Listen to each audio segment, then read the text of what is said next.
Бүгүнкү күндө биздин өлкөнүн жарандыгын көптөгөн адамдар алганга аракет кылып жатышат. Бул негизи жакшы. Демек бизде өлкөдө баардыгы Кудайга шүгүр болуп, тынч болуп, анан ошол коңшу өлкөлөрдүн жарандары бизге келүүдө. Бирок мен бир нерсени колдобойм. Эгер инвесторлор алса, анда мейли.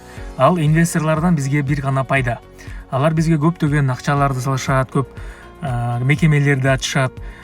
Бирок кээ бир жарандар бар. Ушул Совет Союзунун мурун жарандыгы элем ошол жерде төрөлгөм деп эле ошонун негизинде гана биздин жарандык калып атышат. Биздин улут болбосо дагы бир гана Совет Союзунда төрөлдүм деп эле. Мен бул нерсени колдобойм. Инвесторлор алса мейли. Бирок бир гана Совет Союзунда төрөлдүм деп эле ошонун негизинде жарандык алгандары бизге кереги жок деп мен эсептейм.